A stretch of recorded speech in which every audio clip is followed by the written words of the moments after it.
Não tá fazendo muita coisa. Resenha Load de volta, RL pra essa galera maravilhosa, recebendo Juninho Pernambucano. Uma honra ter você aqui pra trocar uma ideia com essa garotada que tem muito... A gente tem muito a aprender com eles, né, Juninho? Muito. Sempre é bom aprender com as crianças. As perguntas Sempre. são as mais diversas possíveis. Hoje a gente tá aqui com o Gabriel, com o JP, a gente vai fazer um rodízio. Tem uma galera lá de fora ali no banco só esperando, tá? Gente, a gente tá com um craque aqui, que fez história em alguns clubes, principalmente no Vasco da Gama, mas foi muito vencedor no Lyon.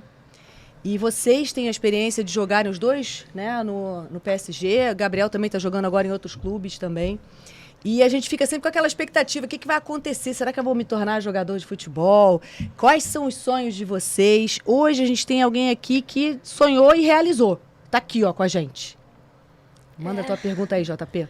Quando você ia entrar em jogos mais decisivos, você ficava muito nervoso antes de entrar ou você ficava mais tranquilo? Em qualquer jogo, eu sempre senti um pouco de ansiedade. Eu sempre quis fazer o que eu podia fazer de melhor. E muitos atletas negam essa parte ansiosa, essa parte de preparação mental. Hoje se fala muito mais, mas é uma coisa normal. Com o tempo você aprende a controlar as emoções, você aprende que às vezes você passa um pouco do limite nessa ansiedade e aquilo pode interferir na atuação, mas nunca ter vergonha porque você ficou um pouco ansioso, porque você vai ter um jogo importante. O tempo, ele te ensina, mas você é um ser humano, eu sou um ser humano, eu tenho um sentimento. Então é natural que você sinta alguma coisa. Tem alguns privilegiados, e eu sempre falava muito isso, e geralmente eram os caras que não estavam nem aí para a vida, que não pensavam muito no torcedor, eu diria assim. Então, esses caras acabavam, tô nem aí mesmo, vamos embora, e funcionava. Mas eu sentia alguma coisa e com o tempo eu fui aprendendo a controlar esse tipo de ansiedade para poder jogar melhor. E aí, vai, Gabriel. Com toda a sua fama, Chega pertinho do microfone aí. como você conseguia lidar com esse nervosismo? E com um monte de torcedor? Tipo, se você errasse um passe, o pessoal já criticava você? Todo mundo passa por isso. Todo mundo passa em algum momento da carreira. Você vai ser vaiado, você vai ser xingado. Isso vai acontecer. É muito difícil que não aconteça. No Brasil, o futebol é uma paixão, né? E a gente nunca discutiu tanto assim futebol para que a gente colocasse outras ideias na cabeça do torcedor. Então o torcedor, ele é isso mesmo, ele é paixão, ele é impaciente, ele não quer analisar o jogo como tem que ser porque ele quer resultado. E então isso eu entendi muito cedo e isso não me incomodava. Mas eu acho que você joga futebol não para você. Você joga futebol para o seu torcedor, para o seu time. E aí, quando o torcedor ele começa a entender que é assim que você pensa, ele começa a ter mais paciência com você e ele começa a acreditar mais em você. Então, foi mais ou menos assim, porque eu sempre entendi que o futebol só existe porque tem gente para ver, né? Mesmo a gente gosta de jogar, claro que a gente gosta de ver também, mas o torcedor é que liga a TV, é o torcedor que paga o ingresso. Então, no fundo, são eles que pagam os jogadores. E o jogador, ele passa, né? Eu não jogo mais, assim, por mais homenagem que se fale, eu não jogo mais futebol, que era a coisa que eu mais gostava. Porque quando o tempo chega, já era. É uma carreira realmente curta, né? Com 35, curta. 37, já ficou velho. Exatamente, e é muito doido isso. Exatamente. Então, assim, você entender e mostrar pro torcedor que é para você que eu tento fazer o meu melhor, as coisas ficam mais fáceis depois. Mas xingado todo mundo vai ser, porque o futebol é paixão e às vezes a gente não pensa tanto quando o coração está muito quente. Vamos fazer uma troca aí? Quem vem? Vem pra cá, Heitor. Tá bonito, né? Já emocionou o Bernardo, que eu consegui fazer a surpresa pro Bernardo. Já tirei foto com o Bernardo, mas não hoje. Já tinha tirado foto com o Bernardo. Já tinha foto com ele, cara. Pequenininho. Que barato. Eu entrei em São Januário com ele, tinha um monte de criança em volta, mas eu consegui encostar nele assim, deixar meu rádio. Já tinha vídeo dele no WhatsApp do meu pai também. Ah, é? E eu consegui fazer surpresa pra você também, né? Eu tenho uma coisa pra te falar, Vanessa. Você mandou Vanessa. acho que é um amigo seu, um amigo... E você mandou meu pai. Ó, e só pra terminar de apresentar a galera, e remotamente estão participando com a gente o Ravi, que tá falando lá da Bahia. Tudo bem, Ravi? Bem-vindo. Oi. Santa Catarina, a Maísa, que é tricolor. Tudo bem, Maísa? Oi, tudo certo? Como é que é torcer à distância, Maísa? É muito difícil, porque aqui, atualmente, em Santa Catarina, só tá o Avaí na Série A. E o Avaí é longe da minha cidade, né? O Avaí fica em Florianópolis e eu moro em Balneário Barra do Sul. E é muito difícil porque, por exemplo, na despedida do Fred, eu queria muito estar presente na despedida do Fred, mas infelizmente eu não pude estar presente. Então é uma coisa assim muito difícil mesmo, porque nossa, eu daria tudo para poder ver o Flusão no Maracanã. Quer fazer aquela pergunta que você fez pra ela fora do ar, Não, Juninho? a gente tava conversando aqui um pouco e eu perguntei por quê, né? Ela não é do Rio, por que ela é tricolor. Ela tava me explicando por causa do seu pai, é isso, Maísa? Isso, por causa do meu pai. Desculpa perguntar, quantos anos o seu pai tem? Você pode falar? Eu tenho 47. Ele tem 58. Não, a curiosidade da geração. Eu queria a geração do Fluminense que atraiu o pai dela. O Fluminense fez grandes times sempre, Isso né? faz muita diferença, né? Você jogou... Ele começou a torcer quando o Rivelino chegou no Fluminense. Ele tinha 11 anos. Escolheu um gênio de verdade. Ele escolheu muito bem.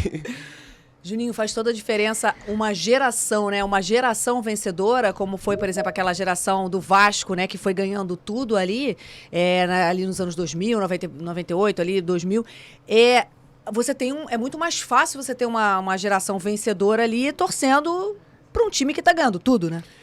Exato. A gente estava conversando no outro bloco e eu sempre, para as crianças, eu sempre tento falar para eles que, bom, é claro que nem sempre a gente vai ganhar, mas quando a gente se torna profissional e a gente está ali, a gente sabe que o que vai deixar são as conquistas, são os grandes momentos, é aquilo que a gente falou, são as coisas que o dinheiro nunca vai comprar, né? Um troféu, uma lembrança de um gol que eu nunca imaginava e que a torcida canta uma música como uma homenagem. Então, para se chegar no mais alto possível, o nível de competitividade ele é muito alto. Então, realmente, você tem que jogar para vencer. E para conseguir vencer, tudo vem antes. A preparação, como eu já expliquei nos outros blocos. Agora, quando eu lembro dos times que eu fui campeão, se você me pergunta, fora a qualidade técnica, porque a maioria dos clubes que são campeões, a qualidade do elenco, ela geralmente é muito boa. Não necessariamente que você tenha um super time para ser campeão, mas geralmente em pontos corridos, um time que não tem muita qualidade, ele não vai ser campeão, e até em mata-mata também. Então, fora uma qualidade geral que tem que ter um grupo, o trabalho, mas eu acho que o caráter do grupo, dos jogadores também é muito importante. E eu comecei a entender mais isso quando eu parei, porque eu fui fazer outra coisa. Então eu fui ser comentarista. Teve um outro olhar. Diretor de futebol. E o jogador, assim, nós somos muito criticados. Você acha que os jogadores são muito crucificados? Muito. Somos muito criticados por ignorância, por várias razões, né? Porque a maioria nós fomos pobres e não sei se tem ninguém que chegou a frequentar uma universidade, então se tem um pouco desse preconceito. Mas uma coisa que eu tenho orgulho, eu nunca encontrei um cara mau caráter de verdade e no mercado de trabalho eu encontrei vários. Então, se tem ciúme, se tem, mas se tem um limite, porque todo mundo quer ganhar, né? E às vezes eu cito muito Romário e Edmundo, porque os caras falam, era difícil. Primeiro que jogar com fora de série não tem nada de difícil. Incrível, né? Mas o que esses caras me ensinaram e inconscientemente é a importância de vencer. Porque esses caras, eles podiam estar no mau dia, são estrelas e eles podiam ter algum tipo de comportamento diferente, mas quando entrava ali, os Tinha caras, um comprometimento. vencer era mais importante do que tudo para eles. Então, por mais individualistas que eles eram, eles ajudaram muito o coletivo porque eles queriam vencer. Então, assim, isso foi muito marcante para mim. Olha, hoje eu tô com 2 craques aqui na mesa comigo e mais 2 ali remotamente. Então eu vou deixar vocês começarem, porque vocês sabem resenhar muito bem. Fiquem à vontade. Não, eu tenho uma pergunta que é... Como você lidava... Bia, aqui, ó, com o microfone assim, na direção, isso. Como você lidava com as críticas disso que você está falando? Se você já chegou a ficar muito chateado com alguma, se você isso já mudou o seu futebol, porque, pô, deve ser muito ruim, né? Você entrar em campo geral te vaiando. Já. Geralmente é no início da carreira que a gente se preocupa muito mais e se incomoda muito mais. E com o tempo, você vai entendendo que a sua própria análise, a sua consciência, ela é mais importante até, às vezes, do que uma análise geral. Claro que você respeita uma análise da imprensa, dos especialistas, mas no início da minha carreira teve um momento muito marcante, porque eu fui um jogador lento. Eu sempre conto isso, assim, né? E eu comecei a jogar... O futebol, a cada 15, 20 anos, ele tem uma mudança de estilo de jogo. Se eu for começar a falar aqui, vai demorar muito, né? Eu ia te perguntar isso. Por exemplo, quando eu comecei a jogar, se jogava em 4-4-2 e tinha que ter 2 volantes altamente marcadores, né? Os caras tinham que ter isso.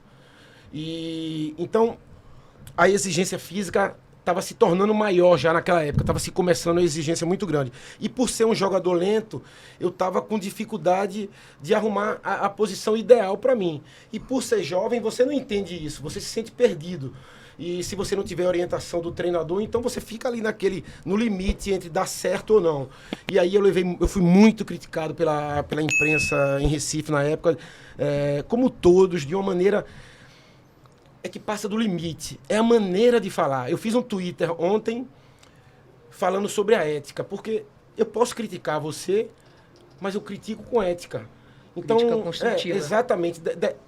Depende da maneira de falar. Com o tempo a gente vai aprendendo e o mundo, assim, no momento, o que as pessoas mais fazem na vida é falar da vida do outro. Isso é uma coisa natural, infelizmente, da maioria dos seres humanos, assim. Então, eu sempre olhei no espelho antes, assim, né? Se eu for te criticar, será que eu também não faço isso um pouco? Todo então, mundo tem um telhadinho de vidro, né? Foi um pouco confuso, foi confuso para mim, porque minha cabeça, eu sempre fui um cara de pensar muito e tá sempre pensando, e realmente me atrapalhou em algum momento da minha carreira, me bloqueou, eu diria assim, né? Me freava um pouco, aí você perde confiança, mas a vantagem minha é que eu nunca deixei de treinar, de trabalhar. Eu sabia que caráter mais trabalho tem resultado. Uma hora ou outra a tua chance vai chegar. Então era mais ou menos assim que eu segurava a onda quando a coisa estava muito difícil. Vai, Heitor, contigo. Bom, eu queria fazer 2 perguntas em uma, se me permitirem. Por favor, você que é o integrante da mesa, fala o que você quiser. Juninho, eu queria te perguntar um negócio. Você acha que aqui na América do Sul ou lá na Europa, tem alguma diferença entre as memórias de gols e as críticas? O que você quer perguntar é dizer assim, quando eles vão criticar alguém, eles lembram se esse jogador já fez alguma coisa? Se eles fazem isso, mas de uma forma diferente daqui da América do Sul. Não é muito diferente. O mundo do futebol é muito parecido em todo canto. Tem quem joga, tem quem analisa, tem a torcida. A paixão, ela existe em todo canto. Assim, eu achava que só tinha torcida no Brasil, quando eu era da tua idade. Eu achava que nos outros lugares a torcida não era tão fanática. E sabe qual foi os países que eu te garanto que foi a torcida mais forte que eu fui? Não foi nenhum que todo mundo fala. Foi a Escócia, o primeiro. Nossa. Quando eu fui jogar contra o Celtic. Impressionante. Foi o jogo, 45 minutos do primeiro tempo, sem parar. Sai no intervalo, fez um pouco de silêncio. Voltou para o segundo tempo, pau. Sem escutar, 90 minutos. Na Turquia, foi impressionante jogar contra o Fenerbahçe também. Na Grécia. Então, assim, a paixão, ela existe. Copa da África, às vezes, tem 2 times... Né, Raja Casablanca. Exatamente. Você já viu a torcida deles? Então, assim... Green Boys, o nome. É tudo muito parecido, mas realmente... Isso depende do ser humano. Às vezes alguém tem um pouco mais de paciência para criticar, pensa um pouco mais no geral, e às vezes não. Às vezes o cara quer criticar muito rápido, mas acontece em todo canto, Heitor. E nem pensa no que o jogador já fez pelo time também. Às vezes. Às vezes as pessoas esquecem, mas com o tempo elas lembram novamente. E a gente só entende isso também com o tempo. Mas é normal, às vezes o torcedor ele tá ali nervoso e ele não quer saber pensando naquele momento. O que passou, ele quer que ganhe novamente, mas depois com calma ele reconhece. Porque eu sinto o reconhecimento do torcedor, tanto que vocês falaram aqui quando eu fui um dos jogadores que ajudou o Vasco a ganhar alguma coisa, mas tem tantos outros melhores do que eu também. Então, assim, o reconhecimento ele chega, ele demora, mas ele chega e o torcedor ele aprende também, como a gente aprende as coisas, ele aprende com o tempo, que é importante, né? Roberto Dinamite demorou muito, grande Roberto, te manda um abraço, aproveitar e Gênio. vai dar tudo certo. Força, Roberto. É isso aí. Vai melhorar. E ele vai recuperar sim. Então, assim, demoramos um pouco a reconhecer o valor dele, mas de tanto que a gente vem falando, esse debate, isso aqui a gente tá junto aqui, outras crianças vão ouvir, outras pessoas, e a gente começa o debate faz melhorar tudo, e principalmente em relação ao futebol. Qual foi, assim, o seu maior desafio como jogador? Tem 2 etapas, Maísa, que são as 2 etapas mais difíceis para quem quer ser jogador de futebol. A primeira etapa é chegar ao profissional. Você passar pelas categorias de base. E a minha formação foi muito no futsal, mas também jogava os 2 na época. Então, você vai ali e chega a 17, 18, e você ainda não está no profissional. Então aquilo ali você fica muito preocupado. E na minha época era mais difícil, porque você não assinava contrato antes, o jogador amador ele era preso ao clube. Então era um estresse para passar essa etapa. Aí você sobe ao profissional, se você conseguir. E muitas vezes você acha conseguir, mas aí vem o mais difícil, que é você se firmar entre o mundo profissional de alto nível. Isso aí é mais difícil ainda. Então, essas 2 etapas foram as mais difíceis e você fica ali meio no limite, você sente muito medo de não dar certo, mas é assim que é, e por isso que eu falei hoje aqui antes no outro bloco, hoje tem tanta coisa para fazer no futebol hoje que se o garoto não conseguir ser jogador, ele pode fazer outra coisa. Ele pode desde ser o assessor do clube a ser um fisioterapeuta, um presidente, um dirigente, qualquer coisa. Então, assim, essas 2 etapas foram as mais difíceis e as que mais me estressou. Ravi. Oi. Juninho, eu tenho uma pergunta. Como você conseguia ter uma batida de falta? É impressionante. Ravi, é assim, cada atleta tem a sua característica, já nasce um pouco com isso, né? Eu sempre fui um cara que passava bem, eu joguei futsal e eu sempre chutei muito bem. Então, eu também, a falta a gente sempre diz que é um gol muito bonito pela trajetória da bola, e eu sempre desde jovem, eu me lembro, por exemplo, com 9, 10 anos, eu já levantava a bola, porque os goleiros eram muito baixinhos, eu chutava muito de longe, a bola subia muito e caía atrás do goleiro. Então era uma característica minha, o chute. E o que é que eu fiz? Treino, repetição. Eu fiquei durante a minha carreira, quando acabava o treino, por exemplo, eu ficava lá 40, 45 minutos, se pudesse ficar 1 hora. Era o último a sair. Se tivesse que ser o último, eu saía, ficava com outros jogadores também. Então, a repetição, de tanto que eu repeti, de tanto que eu fiz, treinando de um lado, treinando de outro, aí o cérebro vai acostumando, você vai ganhando confiança. E eu dei sorte, porque no Lyon, quando eu cheguei, não tinha um batedor de falta. Então, eu fiquei batendo tudo. Então, eu tive mais chance de fazer. Mas eu diria que um dom aliado à repetição, à exigência do trabalho, me ajudou a fazer os gols de falta que eu fiz. É porque aí você insiste, vai treinando e chega à excelência. É porque é um momento não existe parado, milagre, né? Não existe milagre ali. A falta é um momento parado ali, então exige bola a concentração o tempo inteiro, mas você tem aquela chance ali. Então, se você não tá aqui na hora, se você não tá focado, a bola sai um pouco, o corpo, o desequilíbrio, você vai entender isso. Essa é a pergunta que eu queria fazer. Libertadores, 98, bola no chão, falta. O que veio na tua cabeça?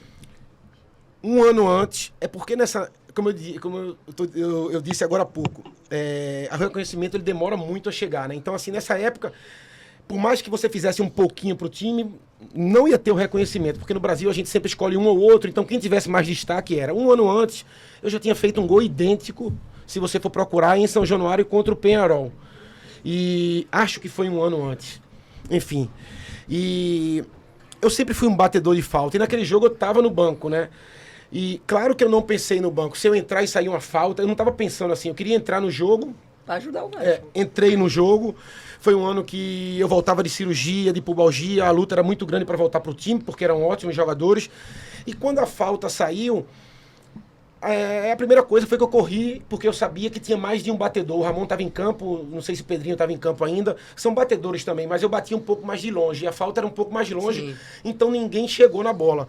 Mas o que eu diria para você, que foi fundamental também, aí, é claro que eu já expliquei um pouco isso. Quando eu estava longe, eu coloquei a bola, a barreira ficou, no início ela ficou mais próxima, os jogadores reclamaram, eles ficaram um pouco mais distante, a distância ficou boa.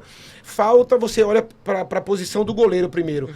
E eu gostava muito também de arriscar falta no canto do goleiro, mas ele estava muito colado na trave. Sim. E eu acho que estava longe, ele falou assim: eu vou ficar aqui colado na trave, porque eu tô dizendo para ele assim, aqui do meu lado a bola não entra. E realmente ia ser muito difícil. Bate aí por cima da barreira. Como estava distante, o Burgos era um goleiro muito experiente, ele pensou, eu vou chegar na bola. Então ele me deu um pouco de distância que não deveria ter dado. Ele me deu uma chance. E era o que eu precisava. Mas eu precisava pegar na bola com técnica, mas que ela tivesse uma boa velocidade, né? Então eu aprendi essa batida de pegar de baixo para cima.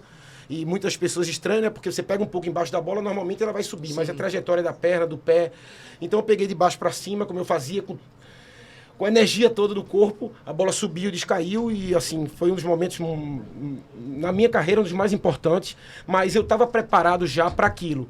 E graças a Deus eu tive a oportunidade. E outra coisa marcante é quando o time ele tá junto. O detalhe do gol. Olha o Nasa, olha o Valber, olha o Wagner. Todos eles reclamam da barreira. Enquanto isso, eu estava me concentrando para bater. Sim.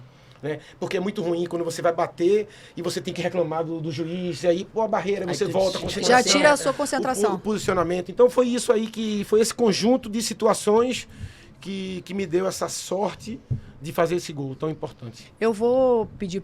Rafa, você consegue plugar o VT do gol? Os argentinos são campeões nesse tipo de catimba, né? Como a gente costuma dizer na gira do futebol, eles sabem da arte de catimbar. Vai, Juninho na cobrança da falta! Gol! Obrigado. Assim, o campo todo saiu para vibrar também. Isso aí mostra que a gente estava pronto. Isso é muito... Olha isso, olha isso. Esforço da vitória! Eu sinto mais falta. Não, agora vamos cantar. Sensacional! Gol de quem? Gol do Juninho!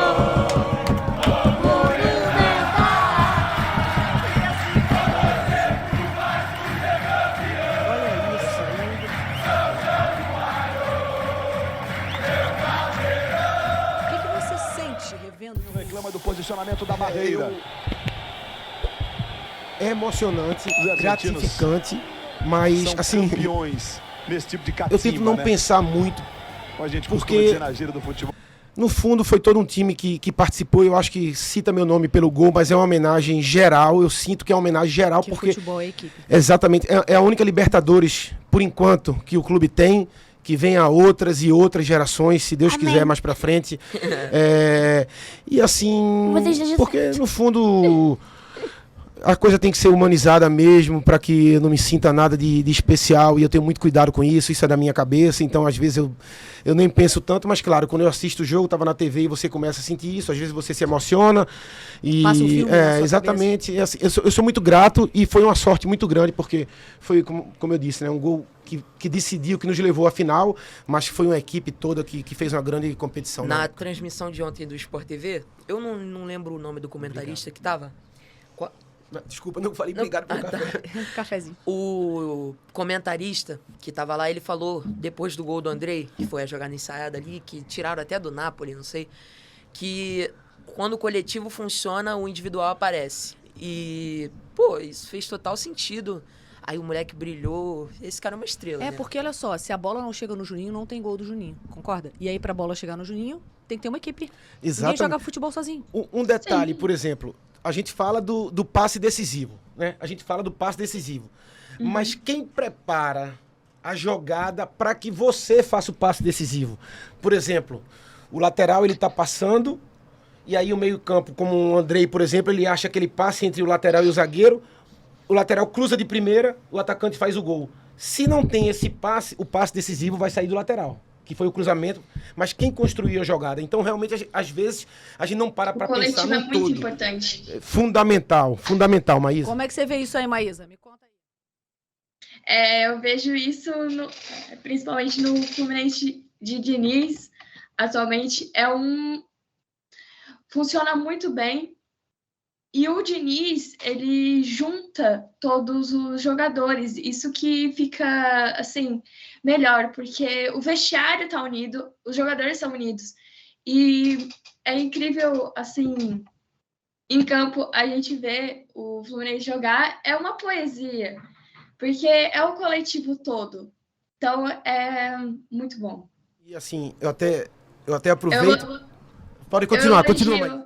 Eu sou cronista do Fluminense no BSF Base Esporte e eu elogio muito isso. E eu elogio principalmente 3 jogadores, que é o Germancano, o Arias e o Ganso, que são os 3 mais importantes. Não fala dele não, porque eu fazia o L lá em casa, que era de Luca e Lourenço, agora eu não tô fazendo nem de Luca nem de Lourenço, porque ele não tá mais no Vasco, me deu dor no coração.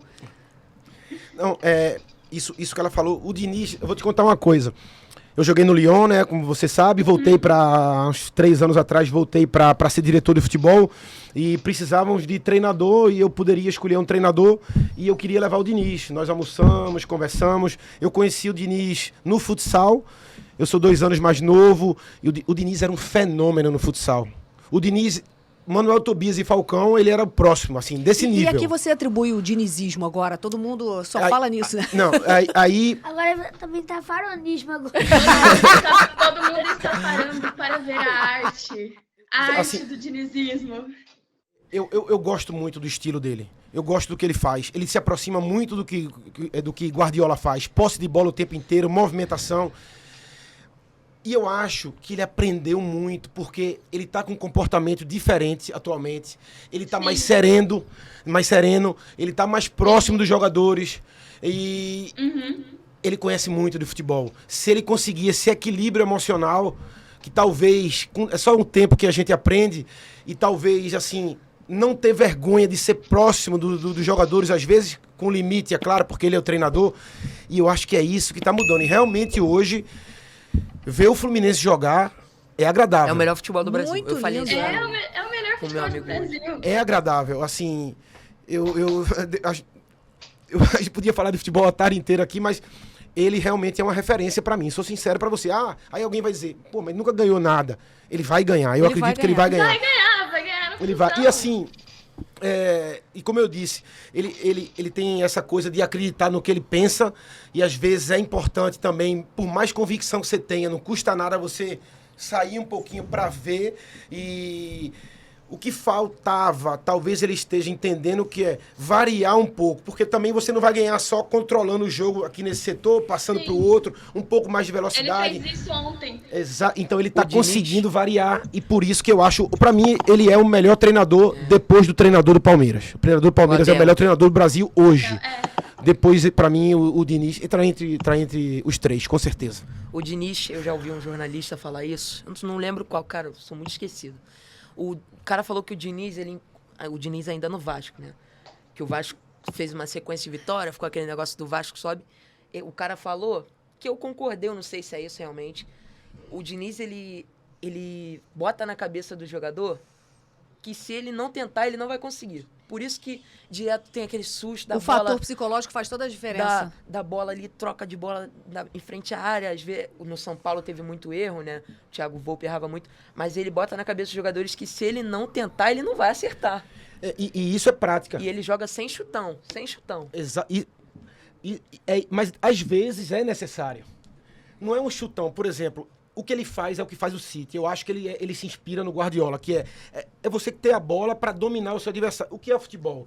O futebol você vai ganhando terreno com o objetivo de levar a bolinha até no gol do adversário. Então, ou você leva ganhando terreno, envolvendo o seu adversário numa troca de passe, ou você, numa jogada de velocidade, você está atrás no lançamento, ou numa bola parada. Mas, geralmente, quem tem a bola, o Guardiola fala o tempo inteiro, eu quero a bola, eu quero a bola, eu quero a bola. Mas, claro, que se você não tem tanta qualidade, você vai perder mais rápido essa bola.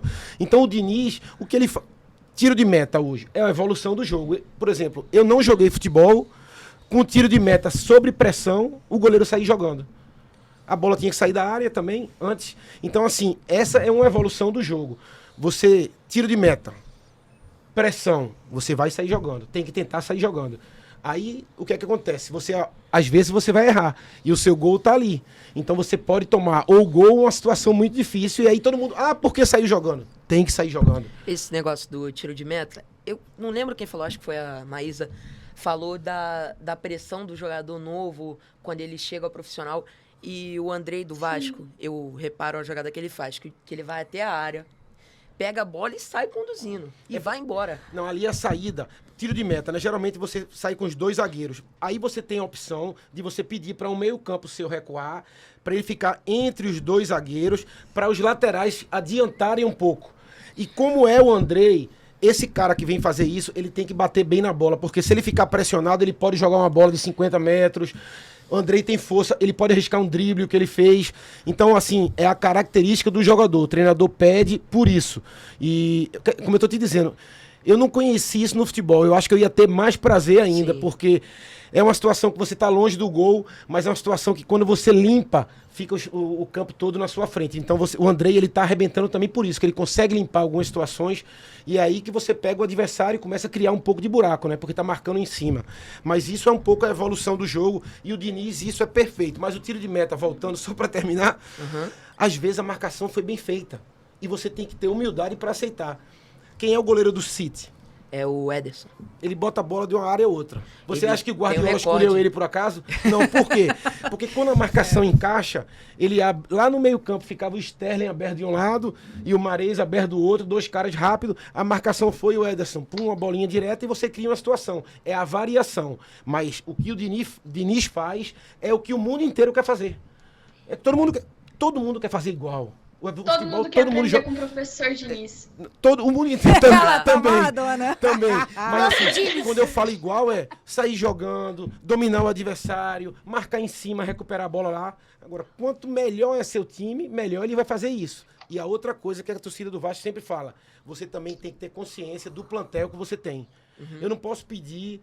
E às vezes o Diniz, ele faz isso. Ele pede pro time dele fazer uma coisa que não pode. Sim. Esse elenco do Fluminense pode. Sim. Porque ele tem muito jogador de qualidade técnica. Mas às vezes ele pede para o jogador fazer uma coisa que ele não tem condição de fazer e ele insiste. É o direito dele, O Diniz, ele é um pouco assim.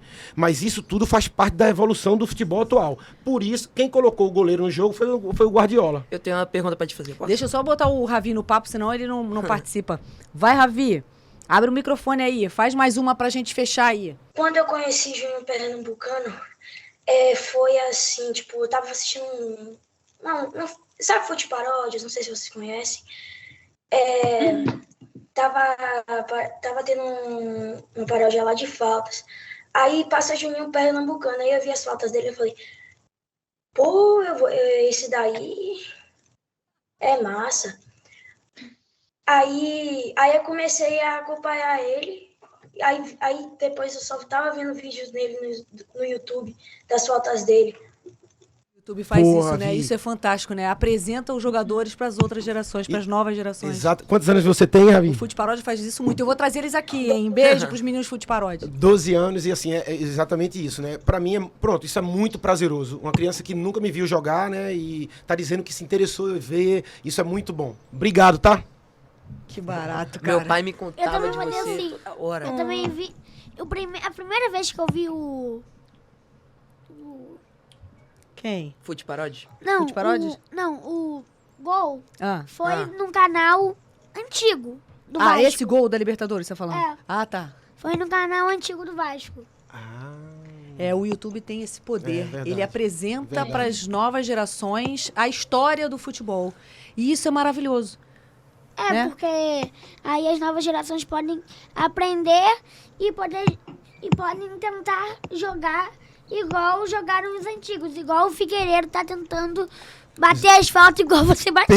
Exatamente. E eu me inspirei também em muitos jogadores, né? Por isso também que é importante o jogador saber como ele se comporta, porque a gente serve de exemplo para vocês.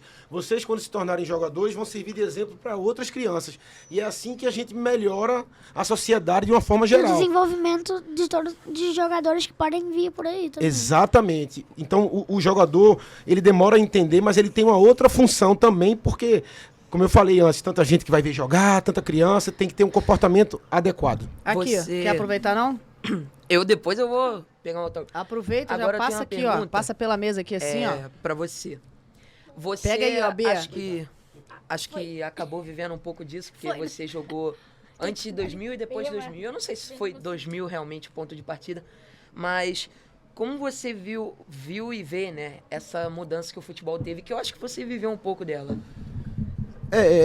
Aquilo que eu te disse, assim, o futebol, qual foi as mudanças principais de 10 anos pra cá? Foi colocar o goleiro no jogo.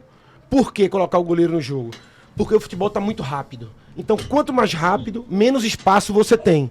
Então, quando você recua a bola pro goleiro, o que é que acontece? É perigoso, porque se ele errar é gol do adversário, mas ao mesmo tempo permite com que seu time ele abra um pouco e o goleiro, ao invés de dar o chutão, como era antes, e a bola brigar na cabeça, e para pegar a segunda bola, ele continua tentando sair jogando. Então você fica com um jogador a mais, que é o goleiro. Por isso que o goleiro tem que ser bom, hoje tem que jogar ele fora da área, e irrita muita gente às vezes, porque você não entende por que recuou pro goleiro. Por quê? Porque às vezes, se você não recuar, você só tem uma opção, que é chutar para frente. Eu acho que isso é evolução, né, do jogo. Essa evolução, como por exemplo, camisa 10. Camisa 10 virou volante. Quem era tem volante ainda de força, mas por exemplo, o Casemiro, ele era um meia. O Modric, camisa 10. Cruz. Igualmente. Então, assim, isso também foi evolução, para que jogadores muito habilidosos, que não eram tão rápidos, passassem a jogar de frente para o jogo, para armar o time, para achar passes importantes, para controlar o jogo. Essa também foi a evolução. A importância dos pontas. Todo mundo fala, se usa um monte de nome hoje. Eu não gosto de nomenclatura muito difícil. Ponta, todo mundo sabe que é um ponta, talvez as crianças entendam diferente. O jogador que joga em cima da linha, pelo lado do campo. Sim. E as pessoas falam extremo. Eu me incomodo muito, às vezes, com linguajar. Todo dia surge um termo novo. Me incomodo muito com linguajar atual, assim, principalmente você tem que falar para todo mundo. Os pontas são muito importantes hoje. Agora, só uma última pergunta, cara. Ó, Desculpa, eu quero dar vez pra todo mundo, tá, Bê? Que Tranquilo. tem ali, ó, a André tá na fila e o Miguel já então tá aqui. depois eu falo. Não, tu pode falar, faz mais uma. Não faz sei se mais você uma. conheceu ele. O que você achava do Denner? Claro que eu conheci o Denner, né? Conheceu, né? Claro. Eu vi jogar na Portuguesa. Eu tenho uma opinião que todo mundo tem. Se infelizmente não tivesse acontecido o que aconteceu, eu acho que ele seria um fora de série, porque ele era um jogador que aliava a velocidade ao drible, né? E é muito difícil isso, você fazer isso, né? Como, por exemplo, Benzema faz isso, né? Ronaldo fazia, Romário, é você conduzir em velocidade e você eliminar seu adversário. Isso é muito difícil. Então, ele fazia isso com uma facilidade muito grande. Então, ele mostrava para todo mundo que realmente ele ia ser um jogador de seleção, um fora de série. Ele era carismático, assim, todo mundo gostava já só de vê-lo jogar. Bom, infelizmente, nos deixou muito jovem. Deixou muito cedo, é verdade. Bê, Não, você gostou, Bê? amei. Olha aqui, mas fica aí, não vai embora não, Bê. Não, vou Deixa o André, faz uma substituição pro André entrar e agora a gente tá recebendo o Miguel. Vai, Miguel. Fizemos uma substituição aqui, tô recebendo o Miguel e o André. Vai, André. Contigo. É um grande prazer estar aqui, Obrigado. Principalmente ter o Juninho Pernambucano, grande ídolo. Eu não sei se eu citei na última vez que eu estive aqui que um dos Fala meus pertinho. grandes ídolos que eu tinha era o Juninho. Grande meio campo, bate muito bem. A batida dele que impressiona, estilo folha seca.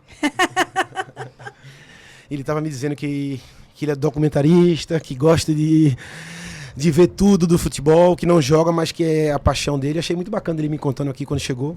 E vi o jogo ontem. Vi, mas só a parte do segundo gol, porque eu acabei saindo tarde do barbeiro, aí... Ele complicou botou o um cabelinho na régua, Juninho. Olha lá, o cabelinho Segundo na gol, régua. Raniel que fez, né? pouco. Raniel, E de fora da área, cortou e pegou na perna ruim. por que você gosta desse lado do documentário? Que é um lado que, tipo, não é que o jogador não é admirado pelo esporte, mas que o que tá ali do outro lado, os que se impressionam para ser documentarista, jornalista, tem mais admiração, um pouco mais de amor e essas coisas, entendeu? E você registra pro torcedor, né? Pra sempre. Sim. O documentário é pra sempre. Demais. E fica. Que legal. É raro, né? 13 Ainda anos mais na e- cidade, né? É, muito raro. Vai, Parabéns. Miguel. Ô, Juninho, qual foi um time que você desejou muito jogar, mas não conseguiu? Boa pergunta. É claro que os principais times do mundo, a gente sempre sonha, e eu queria ir para a Espanha, né?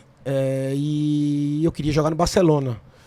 Então foi um time que eu pensei muito, por pouco eu não fui, em 2001, quando eu saí do Vasco. Eu cheguei a ficar 15 dias lá em Barcelona, e cheguei a visitar o clube, mas era um mundo... Joga lá. É seu sonho também? Você vai realizar, se Deus quiser. E aí eu fui ver um jogo de semifinal, na época não era Liga Europa, era outro nome a competição, e não deu certo, porque a vida também é assim, né? Não é como a gente quer sempre. E aí surgiu a oportunidade do Lyon depois para mim. Mas eu queria ir para a Espanha, porque eu achava que o meu futebol, o meu estilo na época era mais pro futebol espanhol, né? E eu assistia muito futebol espanhol, e aí eu quase fui pro Atlético de Madrid também na época. O Atlético de Madrid jogava a segunda divisão na época, mas assim, estádio lotado,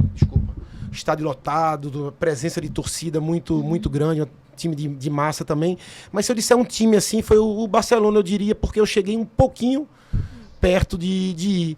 E tem alguns clubes que, assim, que eu admiro, eu gosto um pouco mais no Brasil, fora os que eu joguei, Sport e Vasco.